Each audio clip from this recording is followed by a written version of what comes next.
Steve Cole, ExxonMobil is a $400 billion company, but that's just its market cap. How powerful is it really?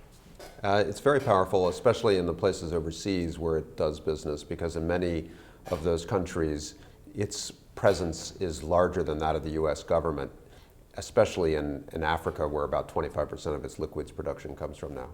Despite the fact that the company has 80,000 some odd employees, it's very secretive. How'd you crack it for the book?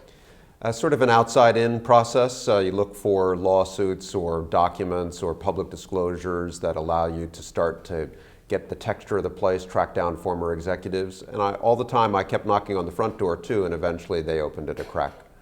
Now, how powerful is CEO Rex Tillerson? You mentioned that they have a lot of power in Africa and the US. How powerful is he? What kind of phone calls can he make to foreign leaders? He's effectively the equivalent of a head of state, and he has access to heads of state. He just met with Vladimir Putin to seal a deal in Russia. And I think, his company's revenues are basically the size of the GDP of Norway. And so I think of him as essentially the head of a state of about that scale in the world. And is he a straight up guy? Because people judge heads of states all the time. Tell me, is he an honest broker? He's a very personable guy, and yes, ExxonMobil is, whatever else you say about it, I think a fairly honest company, very straightforward and direct. All right, but have they cleaned up their act since the Exxon Valdez? Because we've seen a lot of oil spills since then. Are they better than their competitors when it comes to the environment, for example? Yeah, the Valdez spurred them into an era of reform, and I think they're regarded in the industry as among the very best operators, if not the best operators on project management, safety, and related sort of disciplines.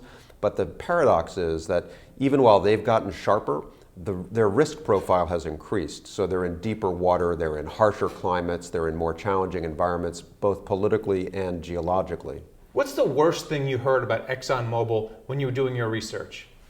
Well, they have a reputation for being quite arrogant and quite insular, and they're also sort of slow to adopt to what the highest standards of corporate responsibility in poor countries are. So they're usually a few years behind their peers in recognizing changes in expectations about corporate behavior around human rights and the environment.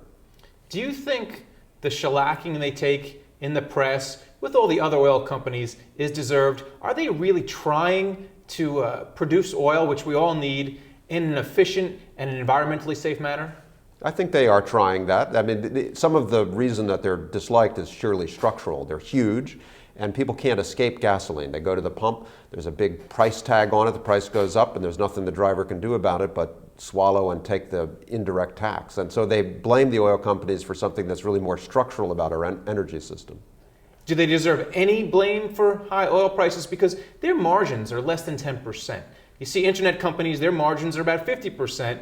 Yet nobody really yells at the fact that, well, my Google's costing me this much or my Apple's costing me this much, but they really direct it at the oil companies. Yeah, I don't think that the oil companies can control retail gasoline prices. Those prices follow global oil prices, which are a function of a liquid integrated market where supply and demand are the main factor, but also speculation and instability in the Middle East or a small war in Africa. All of that washes down to the price at the pump. And as you point out, the retail business for the oil companies is not a very profitable one. They make most of their money back at the wellhead when they discover oil, pump it out and sell it wholesale. That's about 80% of their profits. So they're in a business that doesn't make them much money but does give them a bad reputation. And I think that causes them from time to time to think about getting out of the retail business.